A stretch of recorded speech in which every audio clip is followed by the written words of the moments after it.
When we make a public records request and are told by a county clerk that they have to retrieve it from the vault and it's going to take 30 days, that absolutely should never ever be said to anybody. Right. And why does it take however long to get the minutes put up on there so people can actually see the minutes, when in today's technology it's as quick as, you copy it, you paste it on there, and you're done. It's really the update of our website. There's a lot of things that I said it in the city council meeting just a couple of days ago. All of us as commissioners and city council members in the past, they have kicked these problems down the road, and I can list 5 right off the top. The good doctor during COVID, dispatch, the contracts with dispatch, the costs that are incurred when it comes to these Title 25s. The hospitals asked for solutions for these things. I'm going to call this meeting to order. Welcome, everybody. I'm so glad you came. Thank you for coming to the Weston County Health Services Board meeting. Do we have a quorum? Yes, we have a quorum, Madam Chair. Okay. Well, then let's start with the Pledge of Allegiance. We got a new flag coming. I know. I pledge allegiance to the flag of the United States of America and to the republic for which it stands, one nation, under God, indivisible, with liberty and justice for all. Open up there. Father, I thank you for this day, and I thank you for this opportunity to serve. And I just really ask you for help in making good decisions and being, just ask you for help in being a benefit to our community. Pray that you give us wisdom, insight, and good relationships with our It's your name. Amen. Thank you. Okay, guys. Well, this month we are about to honor Miss Stephanie Martinez. Really? And Stephanie works in home health care. And I understand that you love chocolate. I was just saying, she didn't tell me I was there. Chocolate award.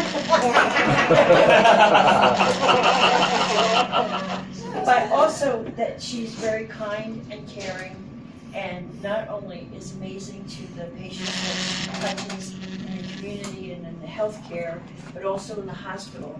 And that you are very famous for volunteering first, being there first, to always willing to help.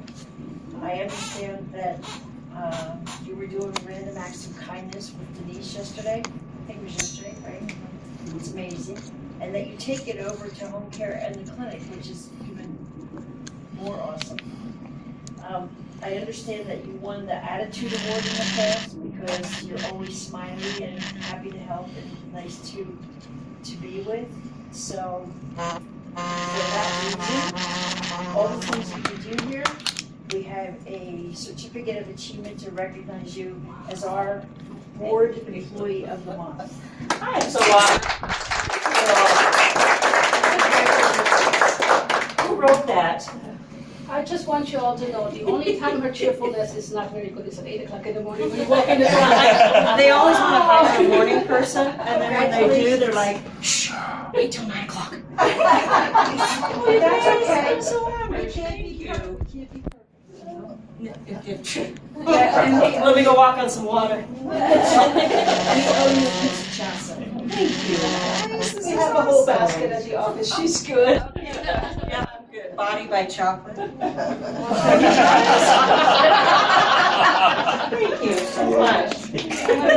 home to my husband whose name is Steve. Thank you. Thank you. Thank you. Very much.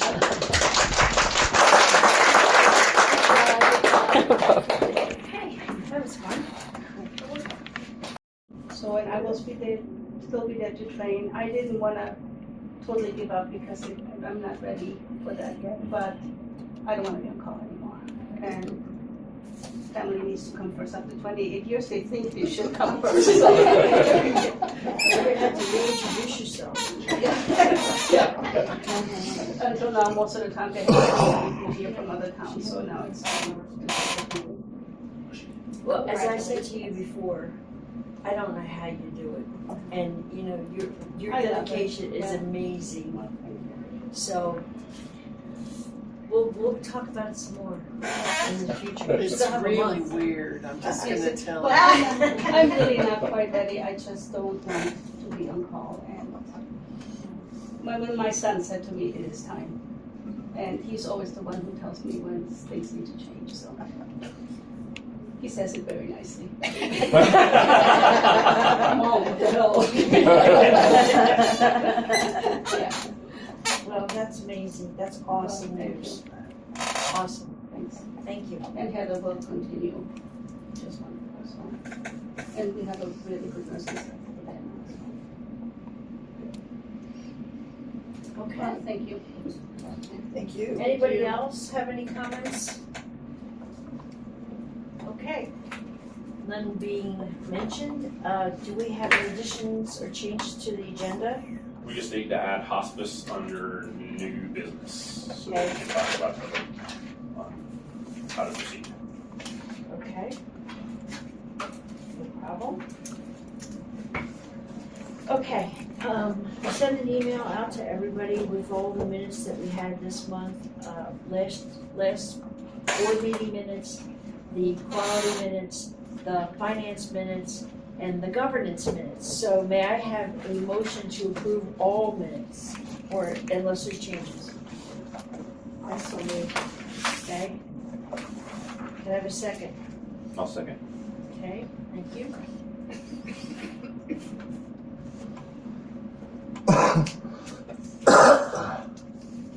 Alrighty, next we'll move on to financials. So has everyone met William? I think so. Okay, well then you're up, sir. Okay, you know, when I interviewed, I told you I was not I'm making. sorry, Karen? I'm sorry? You asked for minutes? Oh. I do it all the time, that's why I noticed it. Thanks for reminding me. All in favor? Aye. Opposed? Thank you. Now it's your turn. Okay. You know, when I came to the interview, I was really impressed about coming here. Every comment, you know, I got a lot to learn, what you gotta do things different here, all hospitals do. My previous job was doing turnovers at critical access hospitals, which I love doing. But I told Doug, I said, I don't want to come for a year or so, I want to make this my home. And to make, if they need help here, you know, whatever we do here. The financials, I said, hey, I've seen financials in more bad shape before, a lot worse than here. We're close. We're close. I hate to say it that way. You know, I like to comment, I don't put things on my office that they're correct. I have nothing to bring to that. Going through the financials, going through the balance sheets and things, I have found a lot of things that wasn't posted. Not a lot of mistakes, just things weren't posted. And we're trying to get those done there. Been working with the CPA firm that's handling this, Kelly. Worked together with her a couple of times. She's coming next week to tie some things down. What I've seen, I'm not really impressed. I'm sorry to say that. Y'all might know her a lot and everything, but just the things that have not been done in a timely manner, you know, is surprising me. What we're paying that group and not getting the stuff we need out. But next week I have a better feel of what's going on there. You know, the expenses are not tied down, the revenue is not tied down, and it's just going one thing after another like that. And, you know, I found out today the accounts payables don't tie to the GL. That's got to be closed monthly, so we cannot tie the accounts payables to the GL for June, July, or August. It won't happen. So best case scenario, so your balance sheet may or may not be right. It'll be closed. With those things there, then working with some things I've noticed already is that going through some other things, we got to finalize June, get ready for the audits coming up soon. Concerns with the audit. I read through last year's audit, and some things there brought my attention. I worked for an audit firm. I was going to Baylor, and some things that's it's a little touchy. I did read the whole bond covenants thing there, and we're okay there. But the audit, hopefully, this year we'll have another bad audit. To be honest with you, next year we will not have another bad audit because that's we just can't have that. Some things I've been noticing also, the move of the clinic over to here, great idea. I went through some things that I got from Judd, and that's a good move on our part there. But we got some work ahead of us to do. Jennifer is really doing great. She's like a sponge, wants some new information, do things. She's willing to help. Everybody here has been very helpful today, and I like that a lot. My wife likes the town, so that's the main thing. So we're here. My furniture's not here yet. My son works. He has a moving company. Works at Home Depot, and they have about 1/3 of their staff out with COVID. So he's managed. He's working a lot of hours down there. So my furniture will be here later, but we're making it now. So I really enjoy the town and things, and we're having a good time here. But I look for a long time to be here and enjoy to be part of the community. And every day I meet new people. I say, "What do you do? What do you do?" But it's a fun job, and I love the numbers and things like that.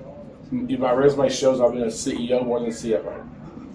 But most of my CEO jobs as CFO was a very, not really need to be, promoted beyond their means, I guess. And so I've been doing both jobs a lot of places I work, and I enjoy both of those a lot. So I enjoy doing those things. I like to see that red on the bottom turn to black.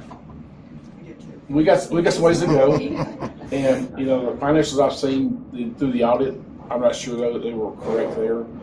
I'm not sure the last time you got a correct audit statement here. I'm not sure which it is. So working with Sandy there, and some things we're working on there. The building is good there. The AR, as we talked a little bit about today, the Sept pay is high here, but it's no higher than other places. Sept pay is people money's time. They quit carrying insurance. It's $8,000-9,000 a month. So it's because Sept pay and those things like that. But we'll make it through. I'm open for any questions you have, but I really thank you for coming to be part of this community. Welcome. There's my financial presentation. Go back to Rob. Thank you. I can bring you finance stuff. Do you want to run some of your numbers, Pepper, and then I'll finish up with mine? I think I have a little bit of good news to finish up with. I just handed out a packet with the statistics, so you can see where we're at for statistics.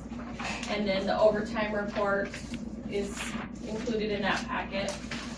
And then the last page is the pharmacy financials. The first page is Newcastle, and then the back page is Upton Pharmacy.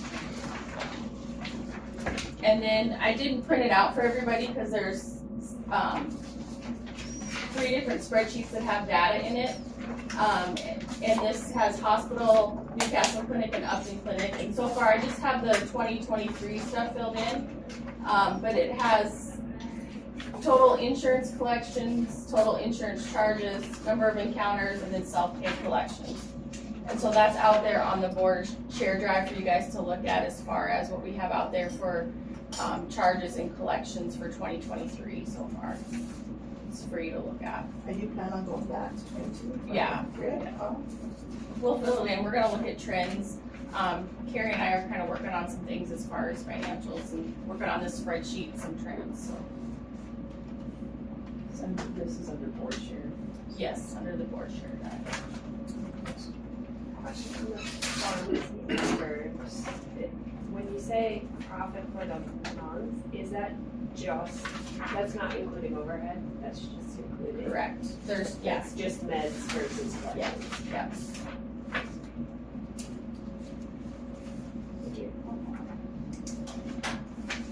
I think we should split. Split up? Why? I want to meet new people. People who need me. Meet new people? You're my left kidney. You only need one of me, man. And you have two. There are plenty of people out there who are dying because they don't have one. Really? You'll be giving the gift of life. I could be a hero. Yeah. It's all win-win up here, buddy. Why don't you go and save a life, pal? You're doing the right thing. Sandy didn't come. Oh, there's Sandy. You were hiding behind Mike. Sandy, why don't you speak to how we're doing on everything? Because we had a really great conversation earlier today. Do you mind talking to that? Sure. On AR, we've had one of our difficult things has been some of the stuff from the clinic on Medicaid. There was a lot of difficulties along the way. And then we've had some claim edits with Monument Health that does our IT and had issues there. So there's multiple things that come into it, but Judd reached out to the governor and we were able to get hold of a gal that's really good in Medicaid. And so I've been working with her and another gal, and they're going back, and we got good news that they're going to go back and pay all those that we wrote off for timely, that they said they wouldn't pay, and some that we had. Excuse me. How much? I do not have a number on the back pay. I know we're holding about $260 right now. They're changing our reimbursement too, so it's Yeah. really hard for us to figure out how with much. that So in they're mind. changing our reimbursement in a positive manner, we believe. Yeah. So it looks like our per visit for Medicaid is going to go up substantially, and they're willing to retro us all the way back to 21 because of all the Yeah. difficulties we had with Chip and Alan and the governor working on Medicaid. We have their ear; they're actually trying to help us. But as she was alluding to, there's some technical difficulties with getting Medicaid and Epic to link up in a way that makes our bills cross over. But because Medicaid's willing to go back, we're not at risk of losing money while we get this figured out because they weren't helping us for a long time. So it's not anybody's here fault. Everyone was trying to do their best. And they recognize that and they're willing to work with us so that we can get that recuperation. Is that just on clinic charges? So clinic charges all the way back to 21. They're gonna retro in the Manor side. I was talking to them too. They're willing to go back further as well, it sounds like.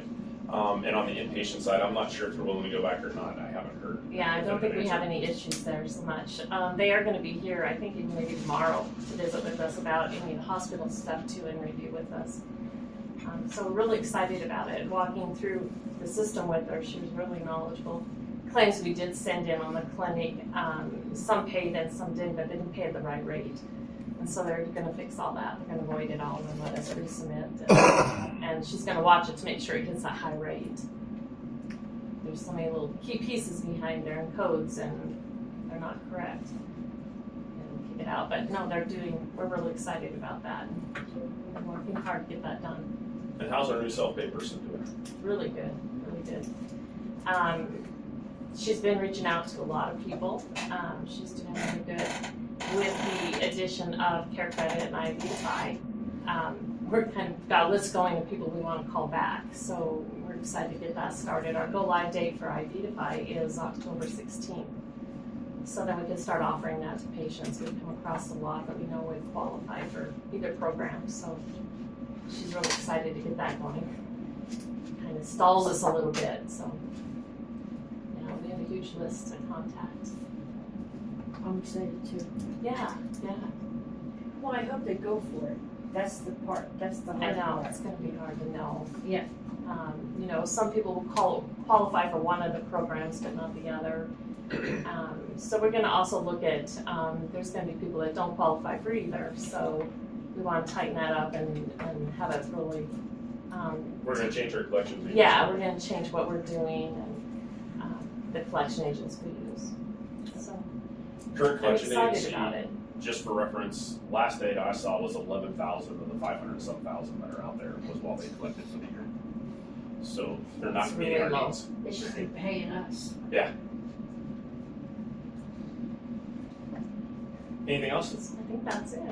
Cool. So I sent around a little thing with KPI, so key performance indicator, using acronyms and maybe it shouldn't. So I changed how I did this from last time because I noticed something that I wanted to bring to everybody's attention. We did not have to take any money out of our money market account this whole month.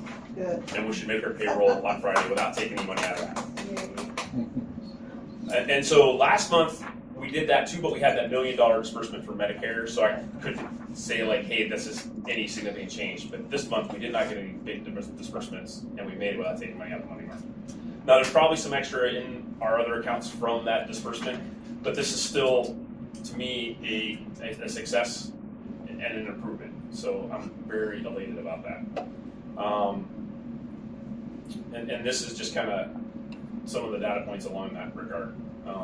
We did get, for the manor, I did put a disbursement of $70,000 there because for one of the issues in the manor that Medicaid was behind on, we did get paid for that. But we still have other ones that are still outstanding. But Medicaid is working with us on fixing it, which is, it's just nice to have the support of our politicians who are working for us and helping us get this done. Without Alan and Chip and the governor, we would not be in this boat. So I cannot thank them enough. It just makes a big difference.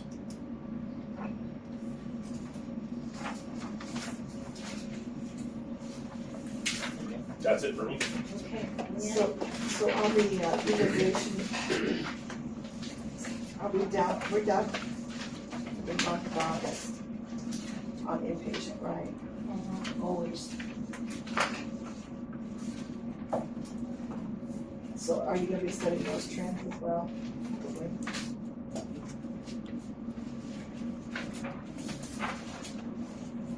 We should do utilization now. We'll be up this month, September, October. Anybody else? Yeah. It's tough work As right Craig now. goes through. It's the end of the year, everybody's getting their knees and hips done. Okay. There's just Well, no, we're trying to swing beds. yeah, there was just no swing bed referrals coming in last month at all. There's those seasonal fluctuations. February is usually slow. August is slow. Yeah, I talked to the discharge planner and Monument Health, and she said they have been slow also. Yeah. So it's everywhere. Well, I think, the only thing wanted to mention about the AR, that we had AR debt that we discussed in finance was $745,778 sent to collections, so. And again, like William said, our self-pay just keeps rising. So hopefully we can figure out how to work with that better. So we did hit the grant team up because they were asking for suggestions. We asked them to consider, as they talked to the government about, hey, can we get some sort of stipend for the amount of self-pay? That's something that the government would consider. I'm not necessarily for Medicaid expansion per se, but with the amount of self-pay we have, if we could get some sort of stipend from the state for having a high percentage of self-pay, I thought that was at least worth putting on the radar and mentioning to them as a potential solution to help us out. So does Wyoming Hospital Association help us out any about all of those things? I mean, aren't they supposed to be lobbying? Yeah. Well, I kind of just thought of the idea like yesterday or today. So like, Just so you know, the Wyoming Hospital Association down there in Shannon is terrible. They lobby for all sorts of awful things. What do you see in the newsletter? Mental health and social emotional learning for our children in the schools, that's a priority. They're terrible as far as the things they lobby for. And I really think that if the hospitals knew what they were lobbying for, they wouldn't be happy. They just. I still want is there any way we can find out what they're lobbying for? Coming by list. It's in their newsletter and on their website. All right. So that really does include everything they're lobbying for on their newsletter? Well, Okay. not the newsletter, but on their website. On their website. It does say.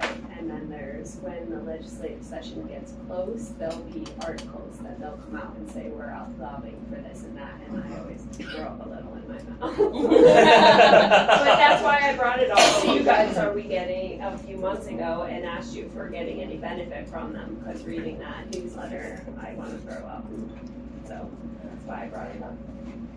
I just think we need to have some pressure put on them by other hospitals that, you know, we need to be focusing on what's happening locally. In Wyoming. Yeah, in Wyoming. And we're not the only ones in the state. No, we're not. Since this problem. I know. So you're right. Yeah, it's an ongoing thing, and other states are shutting their hospitals down, so I don't want to ever have to do that. Well, I mean, so even, and I'm not, don't don't take this as total gospel truth, but I think that they were lobbying against the pharmacy bill that the legislature was trying to get through. And it was after that bill that all these pharmacies closed, after that bill didn't pass. And I'm pretty sure there was a ton of lobbyists lobbying against the bill, and I think the hospital association was doing that. But like I said, don't take that as gospel truth. We just need to put more pressure on them, I think, to lobby for us. So why do the hospitals not pay attention? Are they regulated by the, you know, like the critical access hospital? I mean, probably just like myself, we're putting out the fires in our day-to-day life. Yeah, Like, exactly. you're lobbying for what? Like, But if they aren't Yeah. doing anything for you, then you're Yeah. not gonna pay attention to what they put out. Like you just said, you throw it right in your outbox, so it's clearly not something that's helping you. No. So. And it's just, I mean, it's just how, I mean, we are all just as people, really easy. And so, you just trust them. Well, you know, and the Fed is helping us either. No. Well, speaking of busy, sorry. Well played. No, it just feels like it's off topic. Yeah, Right, yeah, it yeah. is, and would like to get back. Okay. So we're not here till midnight. That's my motivation. Okay, any more finances stuff? No. I don't have anything more. you have nothing? Alrighty, and that brings us to Howdy. So there's no credentialing this month or next month. I know. We went through our whole blue sky stuff. Med staff. So in August we went over our back orders. Joyce is kind of updating everybody as she can, and you know those tornadoes have kind of thrown a wrench in everything. So she's just updating with all the back orders that she's got. She's just sending them via email when it comes through. We talked about a biofine respiratory panel. Dr. Reimer had an article about it, does some respiratory testing. We discussed maybe if it would be beneficial to have it in the clinic because it's CLIA waived. It does like a whole panel. I think it was COVID, RSV, flu, those kind of things on just one swab. So what would that cost a patient? Jim's trying to get us up-to-date pricing on it. Okay. The pricing as it comes across is very high and not favorable. Yeah. So he thinks he has an angle on another way to get it done, so that's what he's looking into. But if you did each of those tests separately. No, I understand, but it's, yeah. But I think the test itself is around $250 to our cost, and we're not gonna get reimbursed anywhere near that. So we're gonna eat it on every single one of those that we order, unless we can get reimbursement changed, or we can get a test cheaper. Med staff approved the Narcan standing order for the Manor nursing home report. They were continuing to slowly take admits. We had a CNA class at the beginning of September, which gave us 2 CNAs. They're just waiting for their temp licenses to post before Melissa can utilize them. I don't know if she's still sitting on them. Home health, Alyssa's just finishing up training. They were still taking admits on a case-by-case basis until Alyssa's trained. They've got a new nurse coming on now, so that'll help too. We're actually, as of this week, opened up to all athletes. Oh, perfect. So, at least that's plenty. As of today. MRI, we'll talk about that later, new vendor. They should be able to come up twice a month.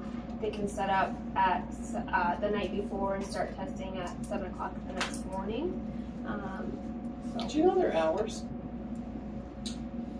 They'll start at 8 o'clock actually, and then 8 to 4:30. So, Are they playing catch up right now? in terms of, With some patients being later in the day, I mean. it's the new vendor that'll be their hours, because they'll have to take the truck to be able to leave and get the truck back to wherever they're going. I think they're parking it at Saratoga, so I think they'll drive it back to Saratoga that same night. But I talked to the tech and we had a pretty good conversation. He's willing to take on more patients, say if they're all without contrast studies that are scheduled that day, he'll work in more.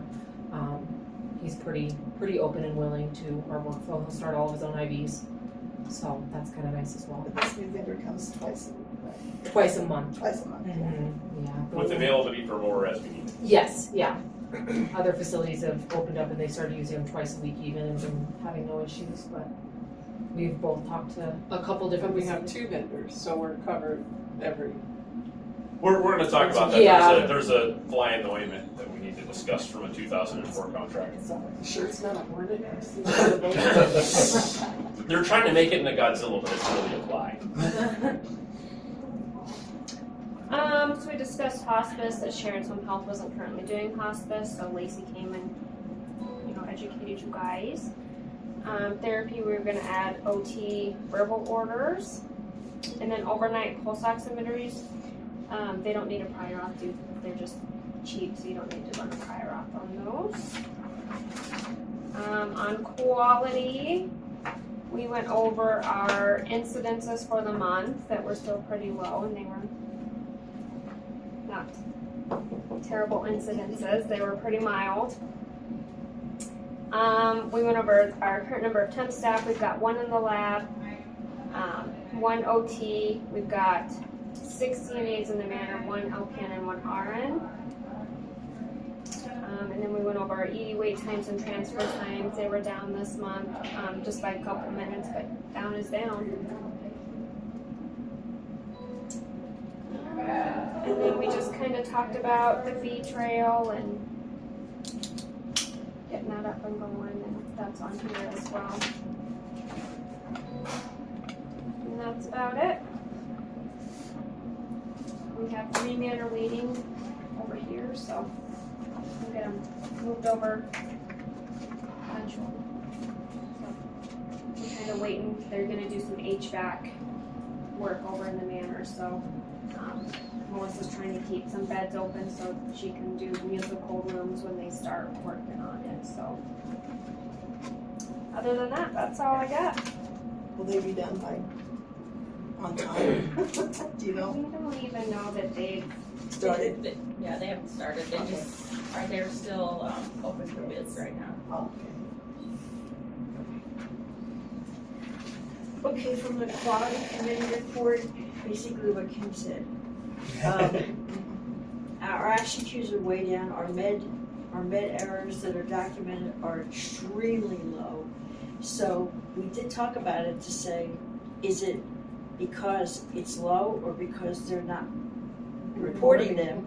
So they're gonna keep an eye on, and when I say they're, I'm talking Melissa, Angie, whoever. Keep an eye on the possibility of not being recorded, but they feel really strongly that things are better. So that's fabulous news. Anything extra was, Carmen took away my thunder. I was going to tell you about it every time. Oh, sorry. No, it's okay. John said, It's your "Come down thunder. and say it." He said, "Come down and tell him yourself." Yeah. That's not quite how that conversation went. That's how I took it. No, I'm kidding. Some of the med issues that we have in all the facilities is due to the fact that we have a new training farm. So, and that should get better. Also, Kim said she's working on becoming a CNA test site, which would be really cool. I just have to submit some more pictures to them, and Nice. we're hoping to put it in the basement of the clinic so that they can have like a skills area and a knowledge test area and have them be separate. There's a whole lot of space down there. It's unbelievable how much space is down there. I know. Some nooks and crannies and hidey holes, you could get lost in there. Right, and the other thing we talked about is, there's been some security issues again, ongoing, and so Jed told the quality committee that he's been looking into security systems or answers to a security issue, so there's more to come with that. When you say security issues, what do you refer to? I'm referring to, we had somebody in the parking lot trying to break into the cars and accosting the people walking in. last week there was a family member that stormed in here and was cursing and screaming at people. You know, that kind of stuff. There's people that can get in, you know, it's not just nighttime stuff. So it just puts the employees in harm's way. And the sad thing is that first, everybody should be calling 911, which we discussed. And so the police or the sheriff will get here as soon as possible. But, you know, sometimes the routine is to call maintenance, and it's like, well, why would they want to get involved and get hurt? You know, it's like, it's kind of a scary thing. So, do you want to speak any more to that? I have it further down in the agenda, but I can do it now or later. I'm going to do it later. I'm just saying that it was brought up at the quality committee meeting. So, anyway, that's about it. Now we'll move on to clinic update.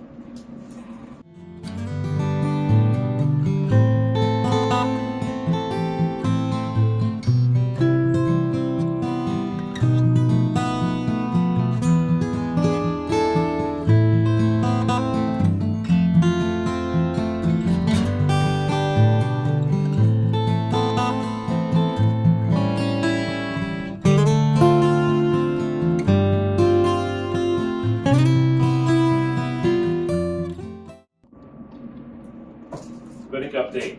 You got MRI first. Wait. Yeah, let's talk about MRI first. No, yeah, I keep thinking, I gotta take Keisha out of here. That's all right. Yeah, let's look. The reason being, it's on the very bottom of my list. All right. Go ahead. So we voted to bring on Heritage MRI, which so far they're working with us fantastically on everything that's come on. When we let EMS MRI know, who was our current vendor, about this, they said, well, you can't. You have an exclusive contract with us. We're like, well, we've been asking for the contract and it hasn't arrived, so could you please elaborate? So they sent us this contract from 2004. That's when it was signed, that I forwarded to all of you guys. That has no way out for us unless we let them know almost exactly 90 days before the contract is up in December to let us out of this. It's kind of very one-sided written contract because they can get out of it whenever they want for whatever they feel like. So I ran this past Allison, and she said, look, the same rules that apply to the printer apply to us. It apply to this instance where the current board cannot be held responsible for a prior board's action in the state of Wyoming. So I sent them the statutes related to that. They hadn't had their legal team look at it. They said they forwarded it, but they had no answer to me. So to me, that took that as, because we just had a meeting with them today, a rather interesting meeting. I took it that they didn't actually forward it. So to give you, I'm gonna tell you part of the conversation to give you a flavor for how this company operates. We said, look, your tech has been not willing to work with us for months. You have not been willing to work with us for months. You haven't gotten us any information. You can't up our hours. They're like, well, we're giving you half a day. The conversation I had last week, well, we're giving you a half a day a week. No, you're not. You're giving us 2 hours a week. Because all I didn't know. So, okay. Fine, you didn't know, but you take my word for it. He's like, well, you don't need any more than that. I was like, who are you to tell me what I need? So today, I'm speaking with him about service recovery, and he says, well, what I'll do is I'll pull a truck from another hospital and send it to your hospital so you can see how good we are. And I was like, sir, forgive me, but if you take something away from somebody else to give to me to prove to me how good you are, that's counterintuitive, sir. He said, no, it's in the contract. We can totally do it. I was like, being able to do it and making that the right thing are different items, sir. And he did not see that, could not grasp that. Who's to say the next month that wouldn't be pulling from us? Exactly. I can almost guarantee it would, based on my conversations with this person. It all was transactional and like unwilling to listen to anything I had to say. I got a little elevated with the guy. He's like, no, administrators never talked to me like this before. I was like, I haven't called you any names. He said, well, I got the contract. I was like, you got us a contract last week after asking for months. That's a week saved. He's like, well, you act like I hurt his feelings. Like, for crying out loud. But they have been nothing but abrasive to Keisha. Keisha, I think you can realize, is fantastic. We're blessed to have her. She knocks it out of the park. And their tech doesn't want to work with her half the time. It's a difficult relationship. So my ask of the board is, especially if Nick can weigh in, is Allison said that you can vote that we can end this relationship with DMS. and then we can bring on Heritage. Now, I've already said, hey, look, if you can't work with us, I want the 90-day clause enacted because it's coming up. It's December 1st. I wanted to try and get that in motion. But if you want Heritage to start sooner, because they're trying to enact this exclusivity clause of their contract and threatening legal action if we bring in Heritage. My thought, Nick, after talking to Allison, was if the board voted them out, we can move forward. Now, if the board wants to say, hey, look, 90 days isn't that long, let's just put Heritage off that long, totally understand and get it. And maybe we even want to have Allison talk to us next month about it. I don't necessarily want to push into a situation where we're faced with having a legal battle. I think that's not anything anybody wants. I do think that we don't want to work with them anymore unless we absolutely have to. And right now we don't. I talked to Jeff Mincy, and he's the CEO of Saratoga, and I had Keisha in the room. And Jeff was very pleased with how Heritage is doing things. I wanted to kind of back up. If we end up burning this bridge, that we're not stuck with somebody that's going to be subpar. And Jeff said that he had an electrical problem, I think it was, and he was unable to have the MRI truck even come. And he asked them to negotiate his rate down since he couldn't have the service, and they did that for him, and they didn't have to do that. Whereas I get the sense from DMS, the only way I can get that to happen is if I sent them my kidney and my spleen. So, Keisha, I'd like you to kind of tell your side of the story. I did a lot of talking. Oh, you're okay. I mean, obviously this is not what we planned for, so I do apologize about that. It was pretty unexpected. I tried multiple times to reach out to them to get the contract. I got kind of tossed around from person to person. No one was really able to track anything down for us. I know when I was a traveler here, we were running into the same problem. Angie tried multiple times to get more time for us. Every time that we tried to get more MRI time, we were just shut down. We brought that up to Darren today. We explained that, that's why we didn't escalate it, because we were always being just told no. Right now, we have 8 patients that need to be scheduled for MRI. We can only do 4 a day max, unless they allow us to do 5, which is very rare. So we're losing a lot of business. I know Dr. Reimer sends all of his MRIs over to Monument Health anyways. I did talk to the lead radiologist for MRI. I've been in contact with the lead MRI tech. I have all the protocols and everything. I had a big in-depth conversation with the radiologist about image quality, because there was some concern on that. It is a GE scanner as opposed to a Siemens scanner, but it's gonna be the same image quality. It's, Android to Apple. Same thing. We make sure that we have the same sequences and everything like that, though images will still be QC'd by the radiologist. I have the lead tech in contact with Heritage's tech. They're available for any questions, concerns, comments. So I'm not concerned about Heritage at all. I think we'll be okay. It is a smaller bore size, but Angie brought up the good point of we're not losing anybody as it is to that smaller bore size.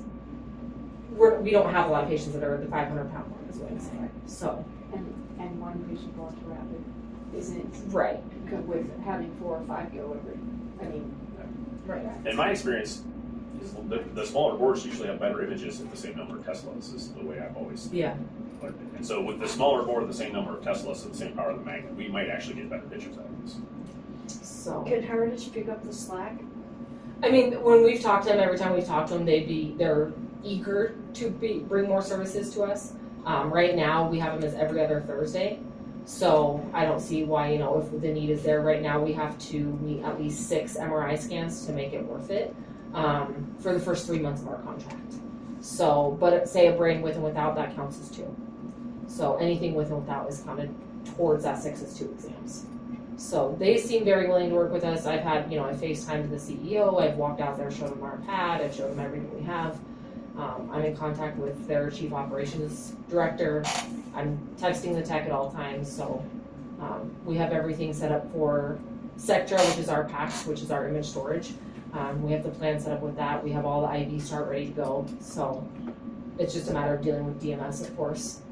We originally wanted to keep them on every 4th Thursday. And that was the plan. I laid everything out. I built a calendar for them. And then we got hit with this. So that's why I had to get, obviously, Judd involved, because it escalated so quickly. So there just seems like there's a lot of disconnect. Is there any downside to terminating with the old vendor? I mean, I think it's just we've been with DMS for so long. I mean, there's always going to be, unfortunately, that risk. It is a new vendor that we're going with, but I called 2 facilities to get references. Judd spoke to this, CEO of Saratoga.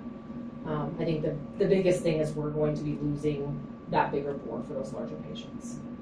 So DMS did say, because they said, look, your cost is now about 30%, 40% over what Heritage is. They're like, well, it was automatically built in your contract to just go up every year. And I was like, well, how's that okay? He's like, well, it isn't. We shouldn't have done that. No, you really shouldn't have. And they want this to go to court? Yeah. Doesn't sound too smart. No, they didn't allow me.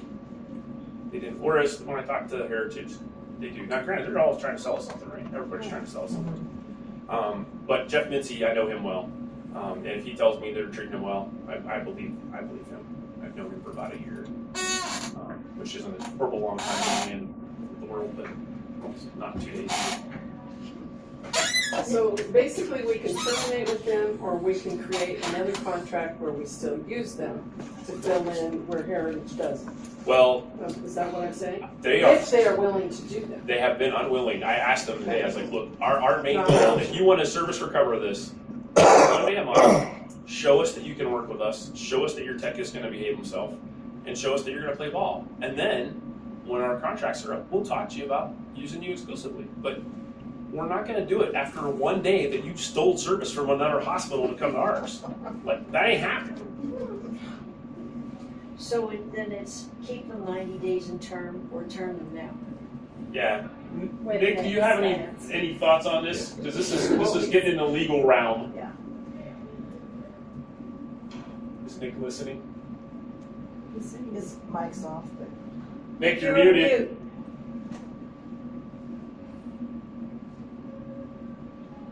Hello? Nick Dillinger, we're speaking not to this Nick. You're Can we go to sick Allison on DMS, yeah. So I think without legal counsel, I think we ought to hold on any vote until you guys can talk to him, because I really don't want to stick us on the spot. But I'll stand by my, hey, you got your 90-day notice thing until you guys decide that you want to do something different, if that's all right with you. Because they're really, I have not had a conversation that frustrated me in a long time. So you haven't talked to the IRS or the United Healthcare. This was on par with I was United fighting Healthcare. with my unmute. That's okay. I do have thoughts on it, Jed, but you led us into where I was going to take us anyway. I'll provide those in exec. Okay. Because they are legal advice. And I can kind of cover it a little bit more before you take a vote on this one way or the other. Thank you, Nick. I think that sounds great. Thank you. Will do. And I have been in contact with Heritage, just let them know we kind of ran into a snag. They've been very understanding about that, so I can email them tomorrow and just say, hey, we have to push back a little further.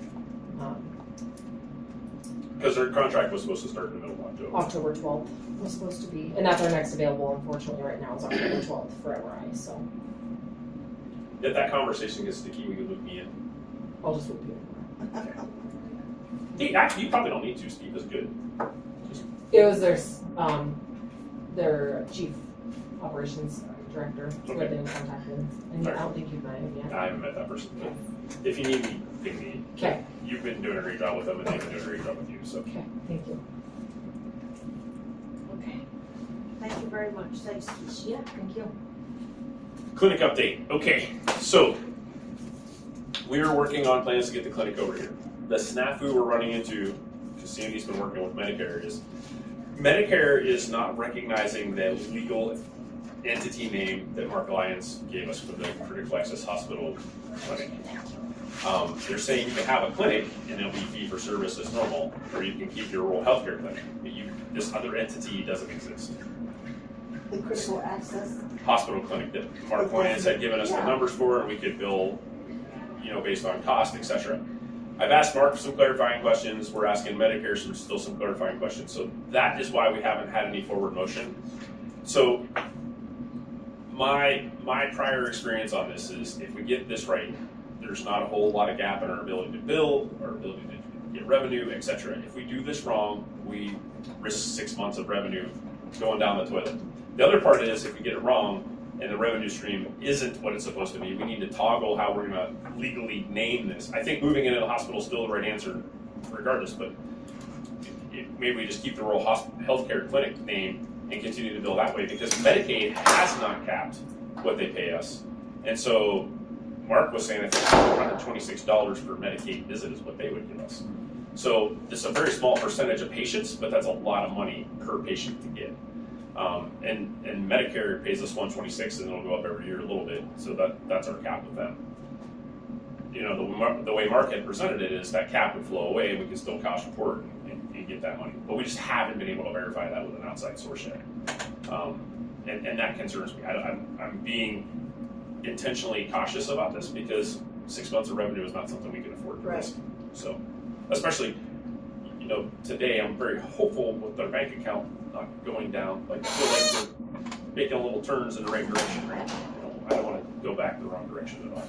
So since Lanny's, did the rural health clinic over there, have you been consulting with him at all as far as? He and I talk, and he actually asked for the slides again. He's gone through them. We're just trying to figure out. We're waiting on Medicare to tell us, like, hey, is there something going on? Because with any organizations, who you talk to, right, and what their knowledge base is, determines the answer you get. Right. And so Sandy's pretty hopeful that if she gets the hold of somebody else, and she's been reaching out, that we'll get a hold of somebody that might give us a different answer. And now, if we keep getting the same answer over and over again, then I'll go back to Mark and again ask him what's up and see if he has any different explanation. But we might just end up leaving a rural healthcare clinic, which then we'd have to do anything with our NPI number. We just toggle it over. That's actually the easiest way to go.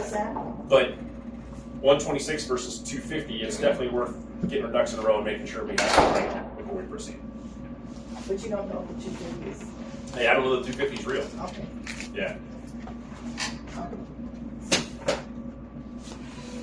Looks like Slim's got a little paper cut. It's nothing. Come on, man. No, I'm gonna make you tell me. Hey, kidney transplant. When, dude? I didn't know you were sick. I was donating it. You gave your kidney to a complete stranger? Yeah, saved his life. And save a life by being a living organ donor on matchingdonors.com. Next, E-Trail. So that's our patient survey service.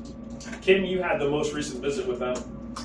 So our Epic integration isn't going to take place till October 16th, but there's a way that we can manually push those out. It's just a matter of running a report in Epic and sending it to them, and then they'll send it out to the patients manually until we can get that Epic integration going. And it's nice, like once you leave the clinic from your visit, you'll get the survey right then and there. Is how we want to get it set up. So they'll do 2 weeks worth of reminding you to fill out their surveys. It's a lot more user-friendly, I feel like, and prettier than survey solutions. The questions are shorter, so it's more enticing for patients to fill it out in its entirety.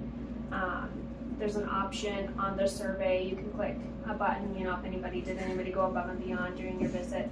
They can do a shout out to, the doctor, the nurse, the tech, whatever, registration. And then there's also an option if they want to be contacted about their visit, if they had a really bad visit, they can put their contact information and they can call them right away, see what was going on and do that service recovery a lot faster. So is this through Epic still? So Epic will supply them with the patient information, but then I get the information out of E-Trail. So it's kind of like what Survey Solutions does now. Epic just better. Did you say 15th or 16th? 16th. And that's a matter of getting Monument Health, Steam, and everybody to talk board. It's a little bit of things to juggle.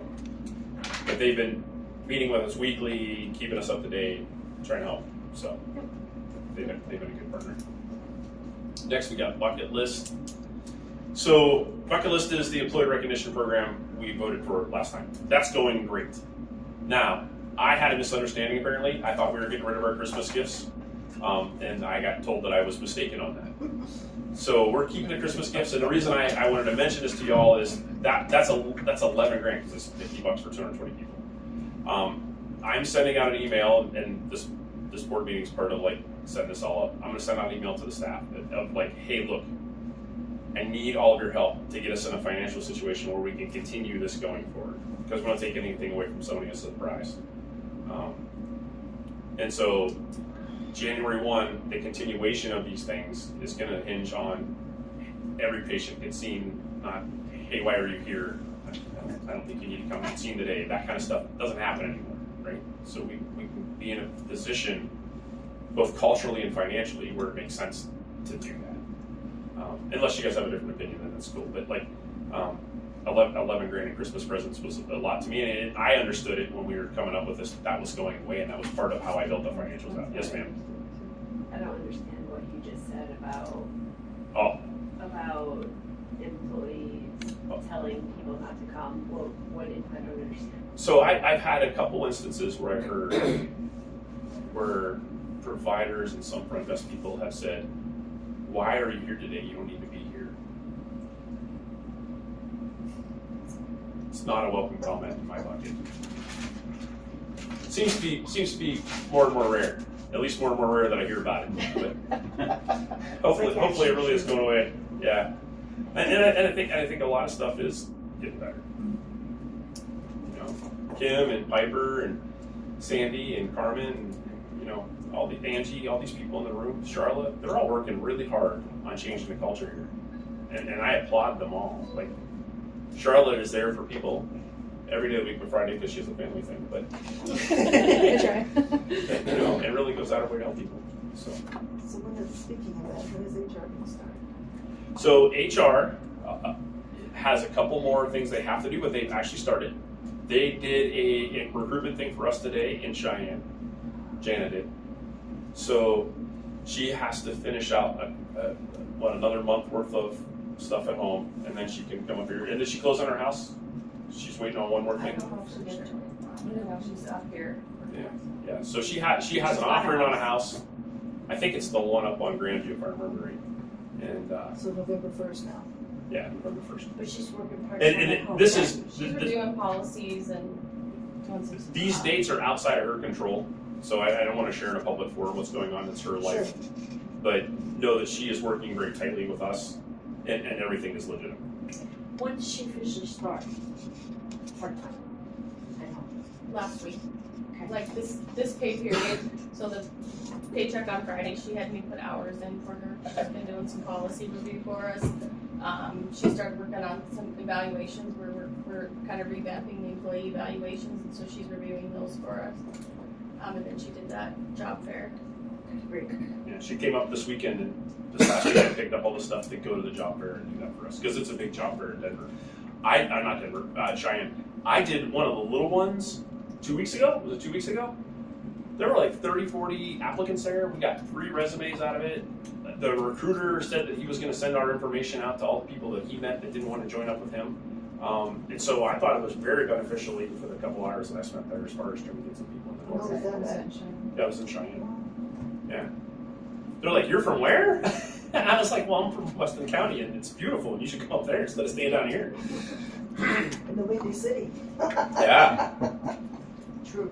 So hopefully she had good luck today. Okay, thank you. You're welcome. Is that it for the bucket list? That's it for bucket list. We got strategy, mission, vision. Right, so the strategic plan was sent out again for everybody to review. So I just want to know that if you feel like you're in the position to vote to accept it or not tonight, without any more discussion. I can vote. Yeah? Con? Yeah. Yeah? Okay, can I have a motion? Are you okay, Karen? Okay. May I have a motion to accept the strategic plan as written? I think Nick should be. So moved. May I have a second? I'll second it. Okay, all in favor? Aye. Opposed? All right, thank you. Thank you. It's in place. Woohoo! Oh, so printers. Oh, yeah. Dude, this is actually coming along. So, unlike my meeting with DMS, my meeting with the printer person went very well. And he is currently, I gave him the list of printers that we want to get rid of. I gave him Allison's information in regards to the Wyoming statutes, and he was unaware of them. He was pleasant and helpful and was like, you know, I actually think you guys have way too many printers too. So I'm more than happy to try and help you get rid of some, even though it hurts my bottom line, because it's the right thing to do. Wow. Yeah. Yeah. Business ethics, how nice. Yeah. And so he comes through. I'm like, I know about this sales rep because this is amazing. This was, he is out of Scotts Bluff. Scotts Bluff, I think it is. Yeah. What's the name of the company? Century Business Products. Yeah. Century Business Products. I have his name. Was his name Steve? Was it another Steve? It's another Steve. So far, Steves are knocking out of the park. But if you guys need his contact information, I'm happy to share it.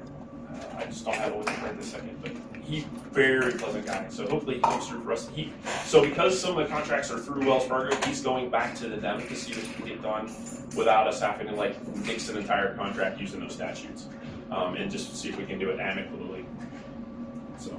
Yeah, and Jed mentioned that the employees have been stellar in trying to cut back on printing and uses of paper and stuff. So yeah, it's really been a good project.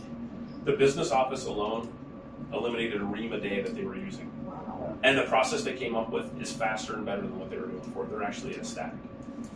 Wendy's helped other departments look at what they can do. It's nice seeing the whole team come together to try and move it out. And I mentioned this in the finance committee, but I was talking to a nurse and she was just saying, I wish I knew more of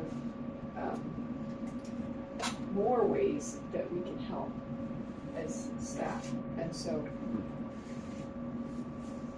it's just nice that they want to. Yeah. Let them know. But you know, if that's how we could save billions with an employee suggestion box.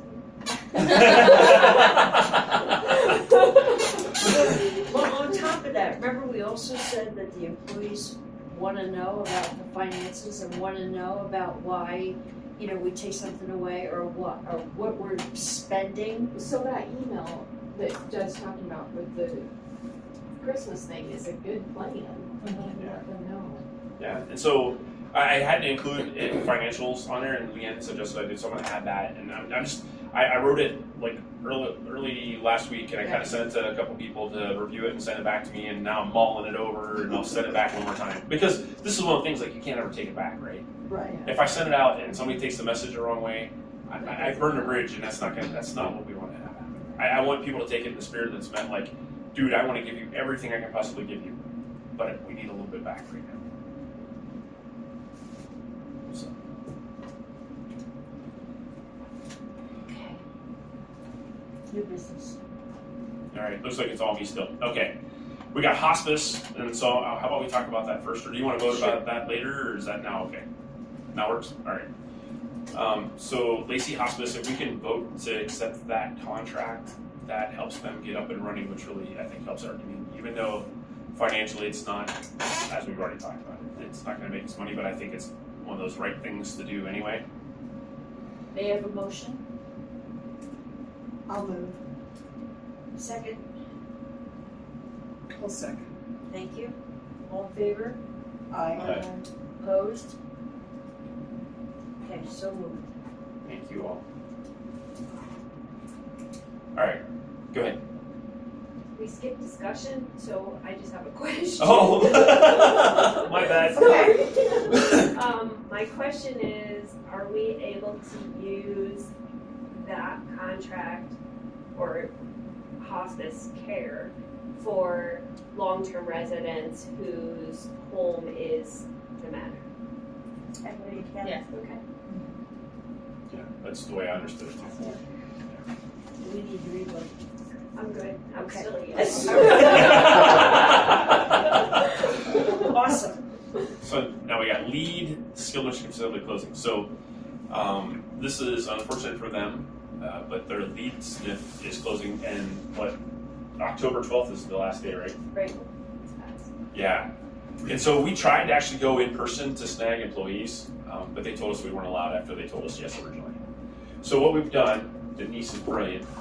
We ran a big ad in their paper, hoping to snag all their nursing staff and some of their dietary staff and EDS staff, etc. So hopefully we'll get something. Well, the good part about it is Lee doesn't have their own newspaper, so there's one in Spearfish that includes Deadwood and Lee.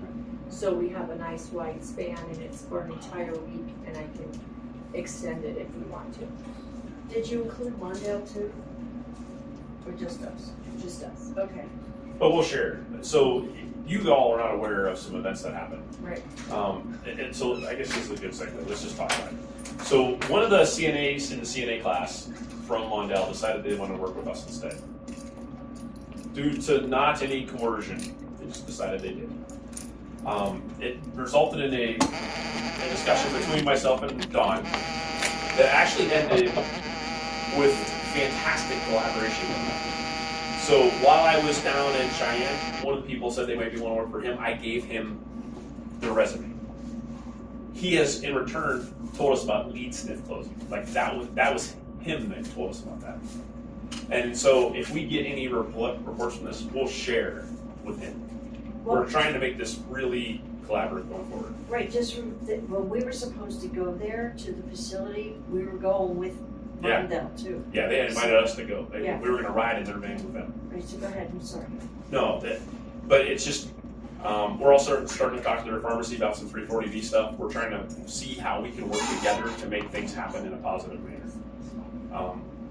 Rather than having competition, we'll have friends.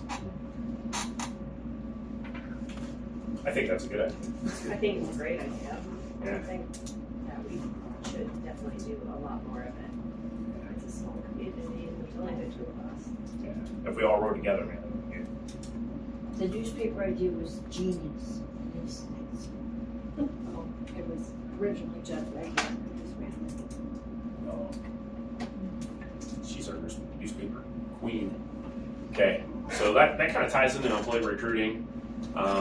And we've kind of talked about everything else we're doing, right? Is there anything else we got going on other than the normal electronic ads and stuff like that?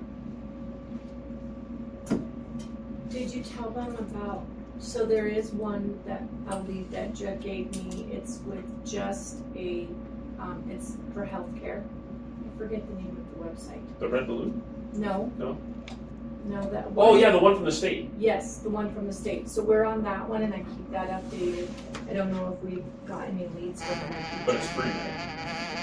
It's free. We can do it, but we're just doing it free right now. What's the word, Char, anything? Have we got any hits? It's been pretty Bummer. Alright.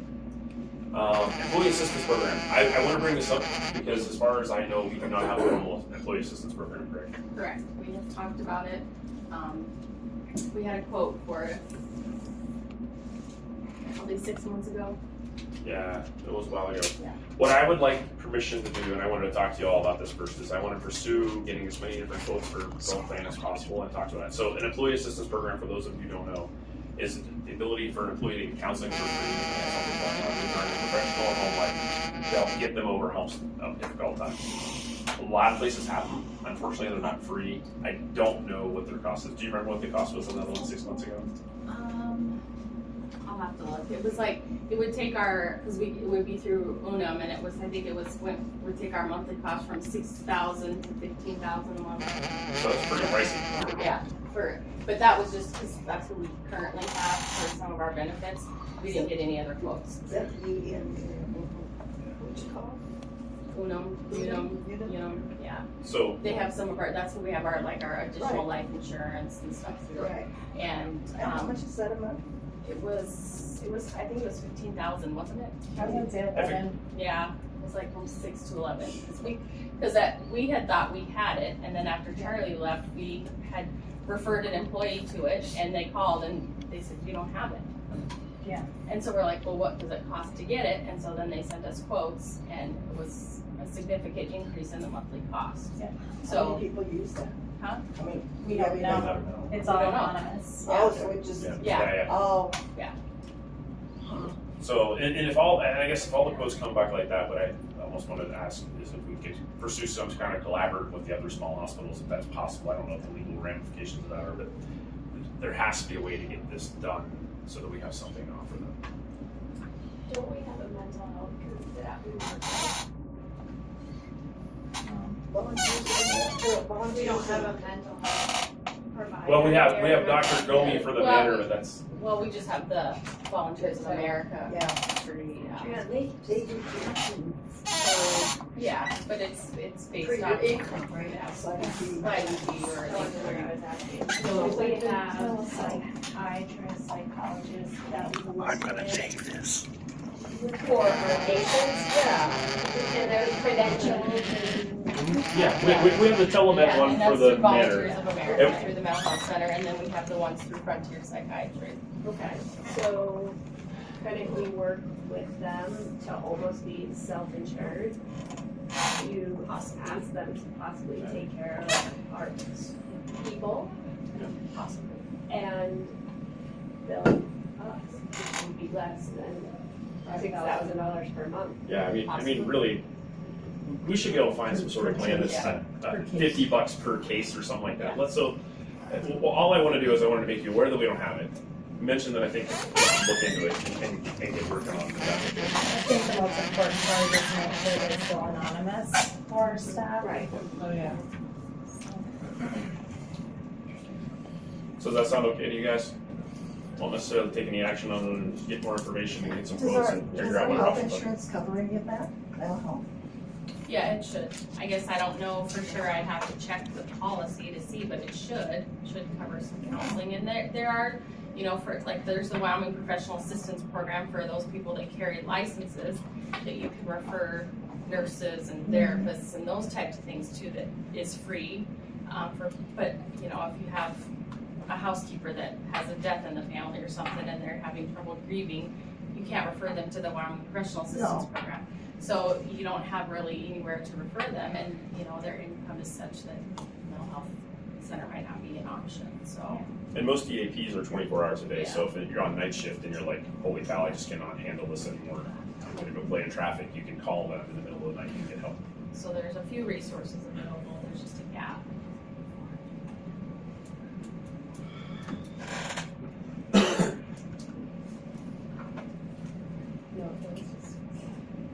Okay. And then. Matchsticks, matchbox, matching tie to matching socks. You don't know why, but you're really special to match point, match game. You and I are not the same, but I can tell that you're really special to me. There is something I can give to make you laugh, to help you live. We're the perfect match, and you're really special to me. We're the perfect match, and you're really special to me. Last one on the list is security. So because of the things that have gone on and the way the world's going, I've started asking some questions of some people locally that might be able to provide security. Like, what does that look like? So Jeff, one of our housekeepers, actually ran a security program. I know this is in another hospital before he came to us as a housekeeper on EDS. So he submitted to me, he's got a formal plan, but he doesn't have a cost on there yet. Another guy who works at the jail, he thinks he can get 4 or 5 friends together and actually start a security program for us too, but they want around $47,500 for their salary each, and then there'd be benefits on top of it. So this is not an inexpensive endeavor if we were to go actually getting in-person security. That's probably not a very affordable answer, at least at this point in time. I've asked Ron to look at, can we get locks on the doors that you can press a button and they lock? The way the doors are set up, that's actually not physically possible. We'd have to take all the doors out, put new doors in, to have like push buttons for the doors. We can get some panic buttons put in, but the police department changed their dispatch unit, so we have to figure out something that'll work with that. Because we're not even sure that our panic buttons work with them. So actually that's something we need to look into. We gotta make sure the ones we already have are still working, because the way their call center is, it's different.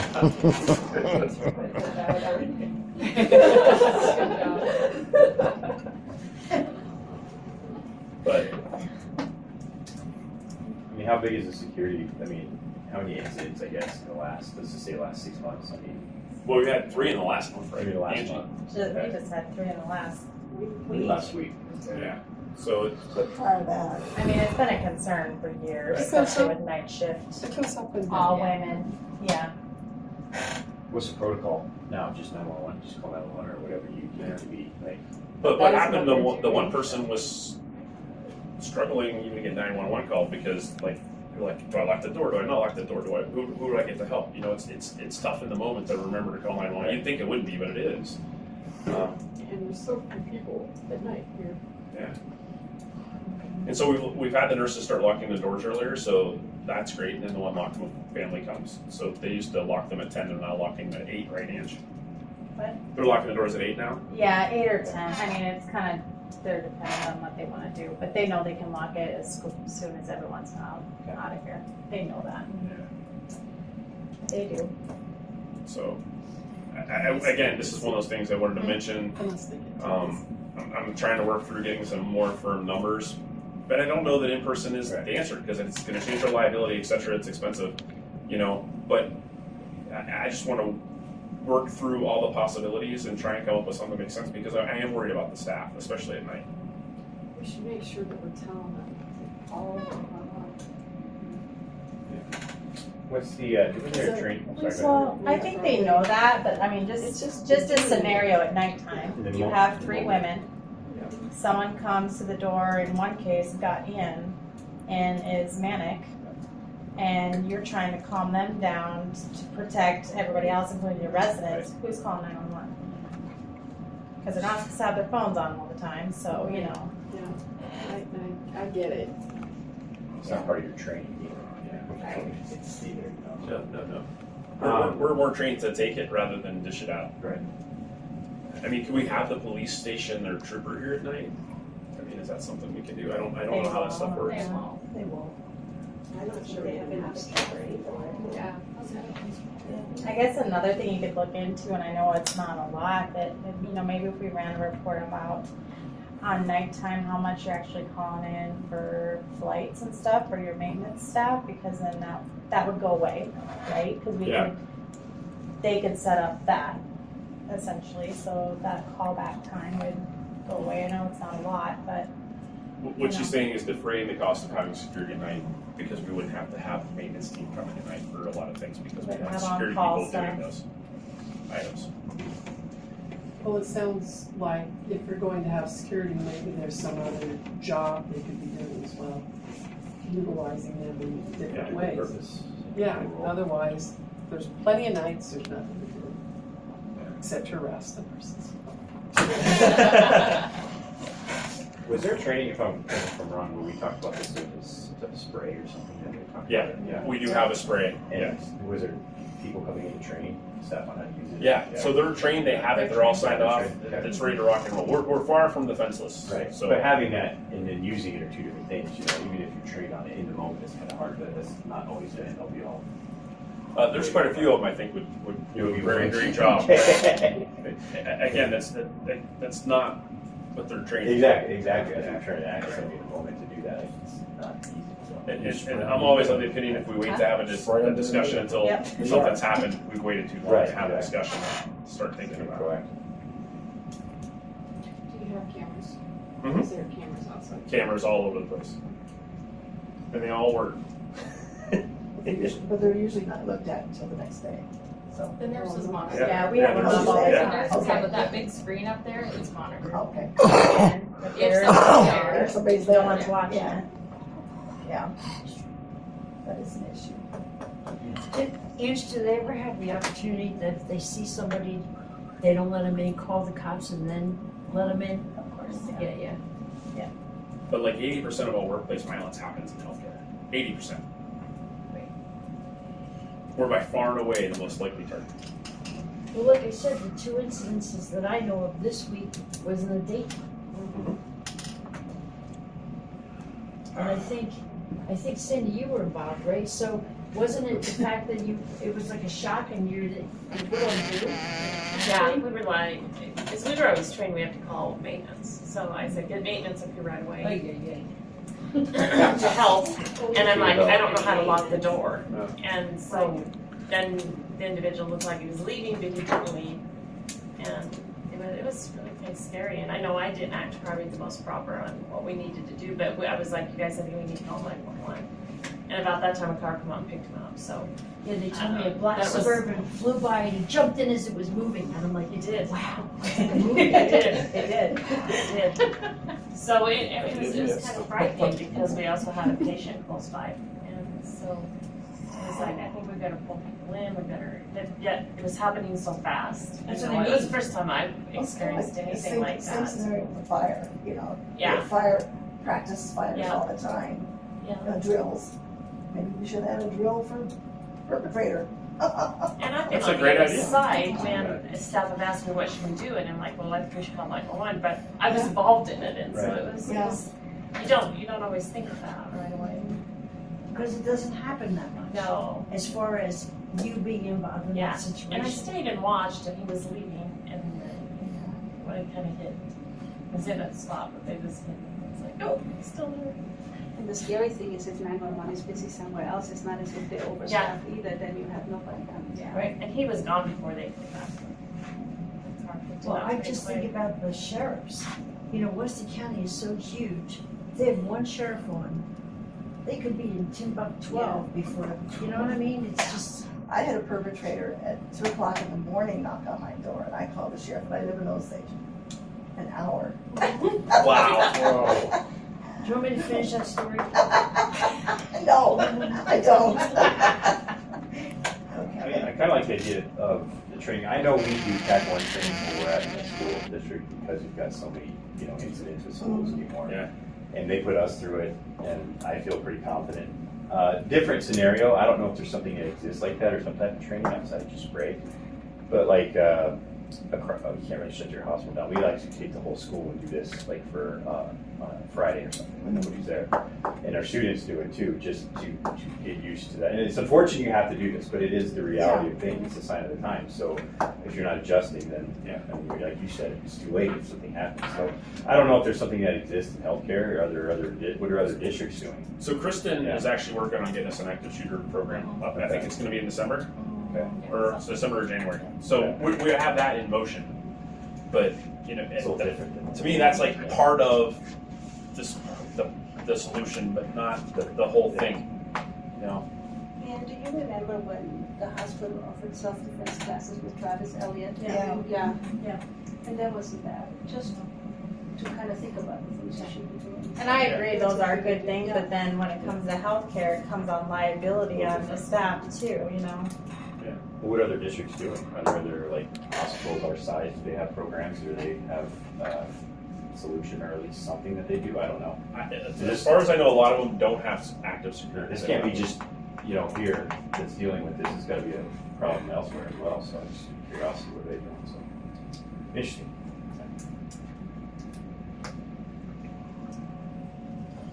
Okay. Here we go. Okay, we're down to other reports. So governance. Well, we worked on, possibly we worked on CPU. No, we worked on the. I forgot already.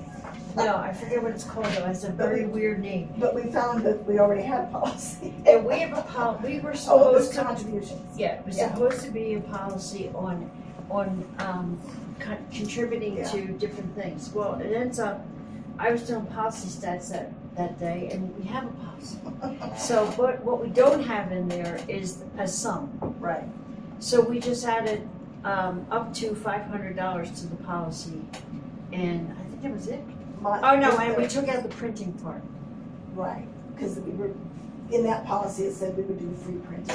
Right. Oh, yeah, that's a So we bad took that idea. out. So we take the printing out. But we also, we did do the CEO narrative. Did you guys read that by any chance? Does anybody have anything to add to that? I mean, we can take time the next meeting to just go over that, to see if there's any additions. If you have any additions, let us know. But that was really just a narrative of what actually happened and what we saw as could be fixed. That's how it felt like to me. Yeah. Right. What actually happened. Yeah, Right. it was It actually. wasn't a policy, it wasn't anything This other is what than, took place. yeah, this is what happened. Use it if you want. Yeah, Yeah. exactly. Yeah. And the other thing is that, we tabled the other thing again for next month because Mary Martin's coming in to talk to us about the board members' duties. So that's about it. Is she coming in for the whole, with just the governance? Yeah, she's coming in to just governance. Yeah, okay. When you said you tabled the other thing, what are you? The descriptions of the board officers, yeah. The CEO changes to the hiring policy. Did you look at those two? The CEO's this? The addition to the hiring policy, remember how? No. We can do this next time too, because it's just a piece of a policy we already had. Remember when we added to the policy, we did CEO hiring, and then we did admin hiring, and we just added that piece to the hiring policy. And then since we hired the CEO, we needed to make it bigger. So we'll talk about that next month. Other than that, I don't think there was anything else to do, so we'll bring those other documents back next month. I think, this is just my thoughts, you can take a look at it, but my thoughts are, if you're having Mary Martin talk about board member roles, I think all of board members should be there, if you really want us all on the same page. Well, it's not about roles so much, it was about helping us fix that document, but it's something I've thought about anyway, along the lines that you're talking about, and it's a specific, it's a specific time on a specific day, and I can't change it. So, and I will put it out there though. Because it just seems like if you really want us on the same page, it would be better if all of us were Right. involved. It started out like an education for us to write better kind of thing, but I don't have any problem with that. So I think it was, then we tried to put that forth to her and she couldn't make the meeting. yeah, she couldn't make a slew of So meetings. that was- She's very, very busy. Yeah. And she's a long ways away. Yeah. She So- probably do the same anyway. So instead of calling it the governance committee meeting, then we'll just have it as an adjunct board. I'll figure it out. It just seems like that would be, Anyone can come to a Yeah. committee meeting. Yeah. You can leave it, Exactly. by calling it a committee meeting, you can still leave it that, and anyone can come who wants to be involved. I could, as long as I know who's coming, so it's all good. But the date is the next, I'll tell you what it is, hang on one second.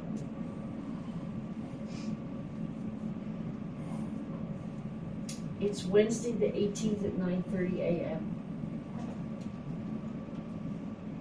And you said Zoom? Yeah. She'll send me the Zoom link. And we meet in the basement if you want to come and meet with us here. We meet in the room right down off of the elevator because this room's always busy. So I just have to get ready to show you that TV. Yeah, that is. Yeah. So that would be awesome. I totally agree. Okay, that's it for governance. Foundation?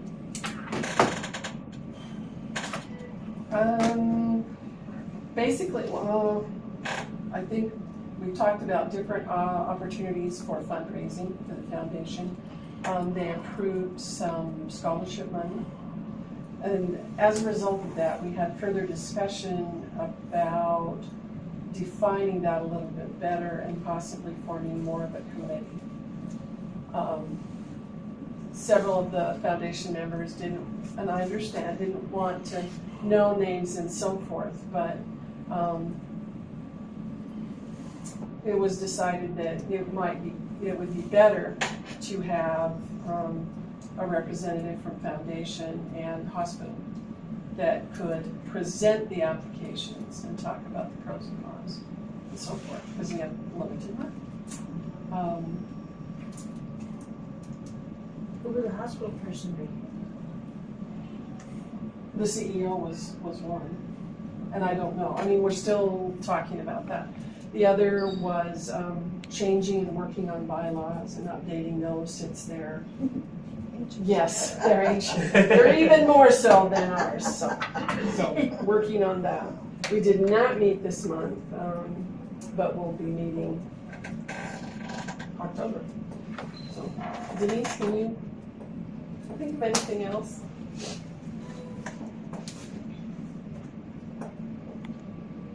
No, I think that was the highlight. And I know Judd had worked on a letter to be sent to the Festival of Trees, so. The other thing was the Strong program. Oh. Yeah. So do you guys know what the Strong program is? It is a program that employees raise money to help other employees when they're having a hard time financially. And so we were running the money for the Strong program through the foundation. But it is not under what they feel that the foundation is for, because it's not fundraising. Right. And so we've had some discussions and we're looking into starting, It would be internal, the Strong. Because it's not a whole lot of money. But what happens is employees come to us and like, look, we can't make our car payment. And it's anonymous, like we don't, a lot of people, there's only 2 people, 3 people tops who know who the person is. Can't make my car payment, they're gonna take my house, they're gonna turn off my lights, whatever. It's dire need type things. And so we need to be able to give them the money pretty quickly so that they don't get their power turned off, their water turned off, their car totally, those kind of things. And what they have, like $1,600 right now or something like that. So I just think it makes sense to be internal and we can run it that way. Without a whole lot of rigmarole. They already have a bank account and everything, so it's yeah, and the staff are the ones that do the fundraisers, the EMC.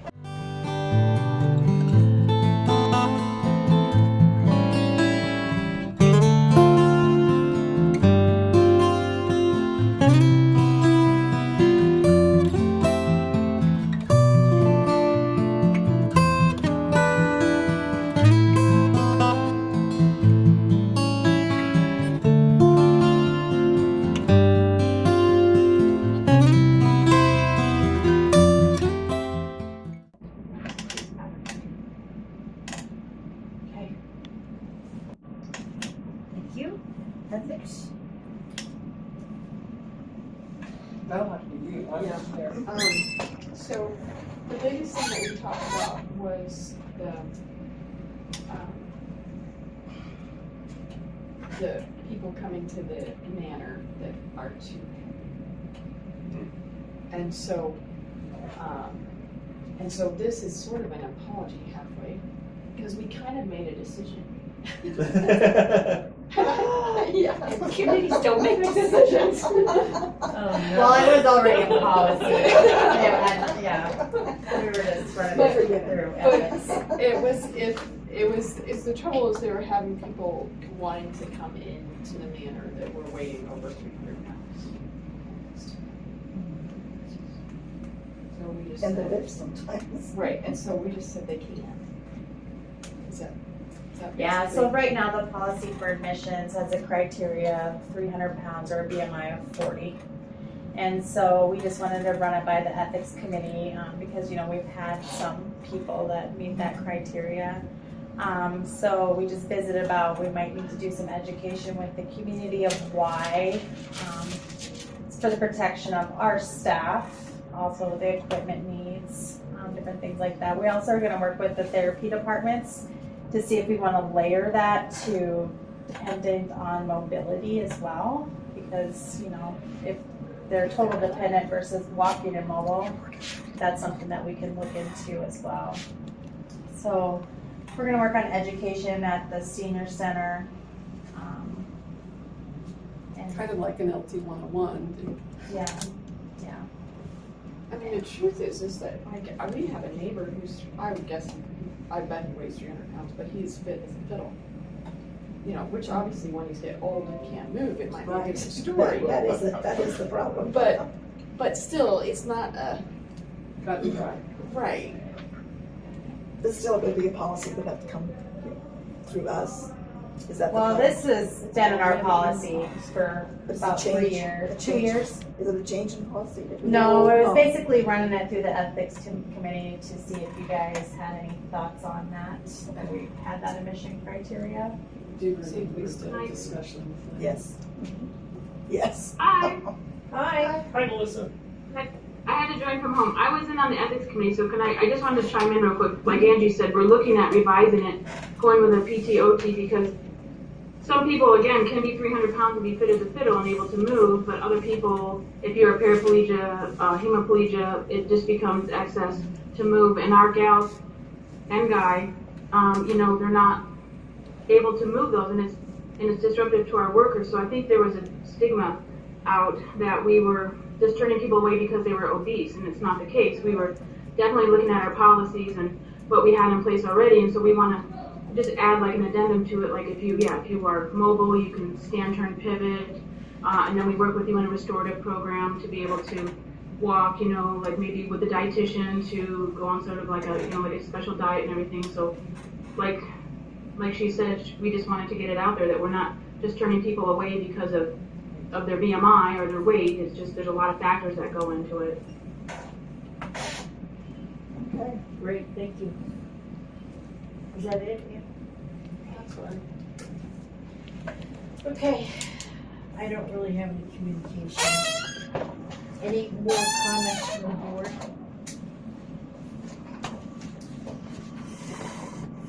Okay. Just a reminder, on October 7th is the girls' getaway. It's 9 a.m. at the fairgrounds. Oh, okay, events night. Oh, it is at the fairgrounds. Fairgrounds Event I Center. went to the wrong place. No, we changed the venue up this year. This is our first time that we're Okay. doing at the Fairgrounds Okay, gotcha. Event Center.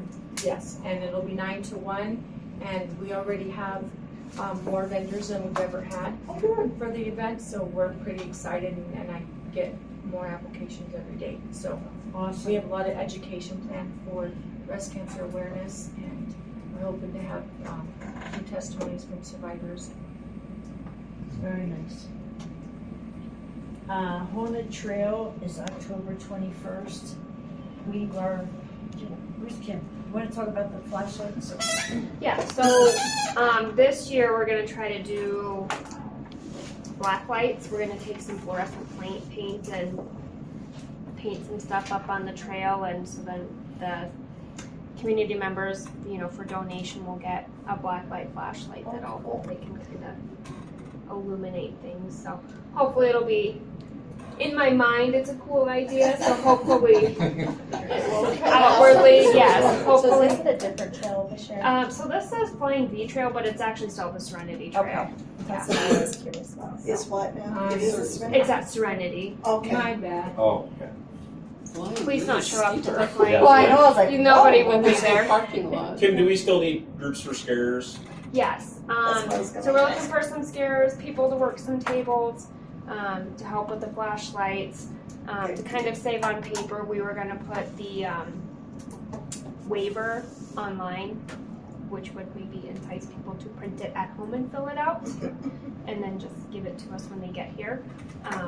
So I just have to make some revisions on that because the way I had it last year, it was one per person, and people were a little irritated to fill out one for 5 different people in the family. Sure. So, and I didn't think about that, so learning point there. So this one's just going to be encompassing your group. So you might ask, since FBLA agreed to do shares, you might ask Alicia if FBLA could do a QR code and do the waiver if they scan the QR code and they can do it on their phone if they don't print it at home or bring it. Or even do that right there. Right, if they could make the QR code and then they just scan the QR code when they get up there if they haven't done it at home. I can make a QR code. What I was gonna say, that'd be a project for one of the FBLA groups. Yeah, that would be a good. yeah, okay. And can all be able to. If you need help, I can I'll help. come too. I'll be there. Yeah, we're Nick, gonna does the start. football team want to come and help out maybe from Upton? We don't have concussions and Or broken something. arms. Yeah, they all can't play football anymore, right? So they should be able to. They're out of my head, but I've been wrestling then. Oh, I mean, so you had reached out to me about that. I mean, I can, you know, I don't know what you need from me, but I can definitely reach out to people. Yeah, if you want to see if there's any groups that can maybe be scarers or participate, I think that'd be great to get the uptown community involved as well. Or even set up. We were thinking about going up Friday morning. I know you guys don't have school Fridays. Just decorating and setting up on Fridays. So I need a table job. okay. I'll get dressed up though. Okay. Okay. Will you be a witch? You want me to get that knife out of your back? No, I won't have to get dressed up then. You would look cute with a witch's hat. Yes, of course. Well, we'll get Nanny hat. Okay, the WCHS recognition banquet on the 4th. So the theme is Roaring 20s. I keep asking Kim, are we getting dressed up? You can if you want. No. Are we getting dressed up? That's what I said. I haven't decided yet. I think you should. No, I don't care about me. No. She don't want to show up the only one there in the roaring 20s. I think you're gonna have a mixture of some that do and some that don't. Shanae said that the therapy department is working on something. So I said, is Mike going to be a gangster? And she said, actually, yes, he is. And I think they might be flappers and. So there'll be at least one of them. Yeah. No, that whole crew will be dressed up. Yeah, they will. And that is where? Event center. So one thing that we were kind of asking of you board members, we have a nominations committee for the awards. Oh, it's so hard. It We is. were hoping that this year maybe we could keep the employees out of it and have the board members, Judd and Jana. So if any of you board members would be willing to get together. Our idea was to scan all of the nominations in per those categories and then email them out to you guys specifically so that you can read them at home, and then at home you can decide, I like this one for compassion, I like this one for fairness, and then you guys can all meet and say this is who I voted for, and then if you guys have a consensus, Okay. it'll be hopefully like quick and Yeah. She did that very well, didn't she? She did well, very because last year when we did, we were here for 2 hours because you had to read It all was of still them. pretty quick. We were Yeah. still going as fast as we could. Yeah, so I was thinking if we just sent it to you guys ahead of time, you could read them at home, I like that. write down who you wanted, and then you guys could all just meet, do your vote. Yeah. Judd can keep it super secret confidential. I'll play. So we were thinking the 16th, you guys, whatever October. time, if you guys want to talk, whatever time works best for you. Everything's happening on the 16th. Stay 2 days. It's a busy day. Okay, 16th. So we're gonna close the nominations on the 9th, so that'll give us a week to get all of the categories figured out, and we'll get those scanned in. So hopefully it'll save some paper, because last year they printed all of them out for every single person. So we're hoping to save the paper on that, and then we'll just give the originals to the employees, so they can make their nominations, so. Okay. If you guys are good with that, I'm gonna commit you, Dottie. So The 16th is the day that we get together, or it's just the day that you guys? We were thinking the 16th because then that gives us time to get the awards ordered and here by the banquet. So you just need to. So it could be any day before the 16th then, Yeah. right? As long as we have, as long as we have the categories, Because I think we'll just email them out as soon as we can, and then if you guys, Could we even do It's a this Monday, all by email? Is that hard? however you want to do it, it'd just be hard to have discussion on it. It would be. I think Like- it'd be better to do it first. Okay. I'm asking them, like, that was up. Well, We're here you for, don't think so? I mean, I No, guess I was gonna say, I think you can do it by email. You know, when you have the, like Google, you can make comments and changes. But I get it, you know, but it's not always easy to get everyone together. Well, especially if there's a tie, then you guys can actually like sit down and discuss like, well. Let me check. can we do the 17th, the day we come in for finance? That's fine. We just figured Do a little Monday. earlier? No? Hang on. What are you laughing at me? Because you can't come earlier. It's the day we deliver our skiers. Well, and if you just want to send yours to And let everybody else somebody, talk on and whatever then day they want. Yeah. So can I ask so I do dairy farming, I don't know this ranching stuff. So when you say deliver steers, so they're not having babies because they're steers? No, it's our paycheck for the whole year. So you're taking them to market? Yeah. Okay. Wow, that's a big day. It's a big day. Since we're all gonna come on the 18th to see Mary,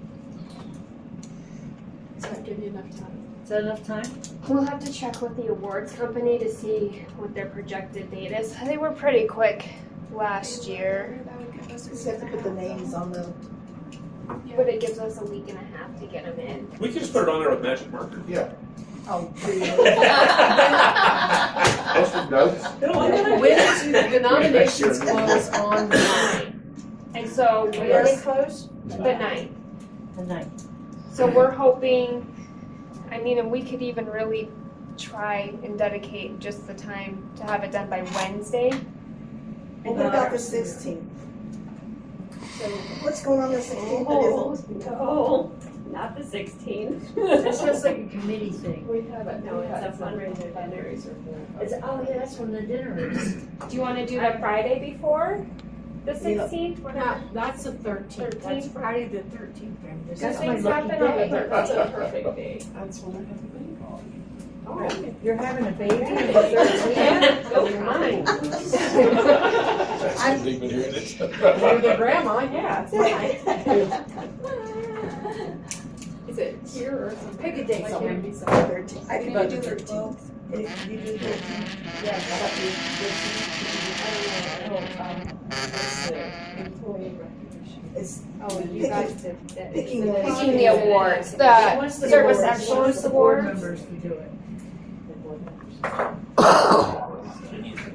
She'll do it all online first, but we just need to meet if there's a tie or something that we can We would send it discuss. to us, we would So read.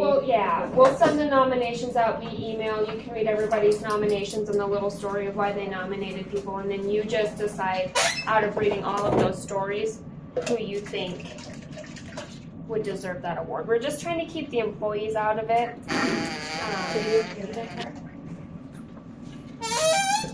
I don't know how I feel about it. Okay, well, if you don't want to participate, that's fine. I mean, you don't have to participate. Well, I'm just trying to think, like, sometimes I say I can do it without looking at like 2 other schedules that I've Right. created, you know, and that's, so I don't want to commit to something and be like, oh, sorry, I guess maybe I can. Let us know On pencil? tomorrow, I when can you look watch, at your yeah. calendar. Okay, well, as of now, I'm looking at it, I can do it. At what time? Tentative, the 13th, I'm with Nick, that it's, there's nothing on this calendar, but. we do I the have- Yeah, but and it's a Friday for you. And what time is it? Yeah, well, that's all right. I mean, we have, looks like an intervention enrichment day jargon. What time, I guess, would you guys want to do that? I don't care, I'm open. If I could do it afternoon, but I don't know. Oh, if that- good, anything, Okay. not. And if I had to, I could zoom in if I had to, you know, worst case Yeah. scenario, I could figure it out. I'll figure it out. Do you like I'll one? adjust. I love one. One? One is the one. Oh, okay. Some of us will know There you go, that. Kim. I'll 13th send at out 1. an Harry invite Nilsson. For all you board members and Judd and Jana. And then it should have like a Teams meeting thing that if you need to do the Teams, one of you can start the Teams meeting. One of you just has to accept it, so. What do they call this meeting? The nominations committee, award committee. We'll leave you guys with that this year. Okay, is there anything else? Can I have a motion to adjourn? I did have just one more thing, Dottie. Well, hurry up. Just a reminder. Joint board meeting is in October, joint board meeting October, for med staff. Best stuff. Oh, yeah. And what's that date? The 24th. Huh? At 8, the 24th at 8. 24th and 8th. These people are way So, On the 24th at 9 is public officer training with the auditor's office, and all public officers in Wyoming have to do one of those. Anyone elected, that's the legislation they wrote last year. Well, we're elected. So, just saying. I need to know more about that. Madam Chair, Yes. Yes, that's something we're putting together for all of our boards. So we'll give you an update on exactly what that legislation looks like, as well as some potential training opportunities either through the full day ones or somebody from our office is actually working on certification to teach an abbreviated version of that. So I will get an update on that for your next meeting.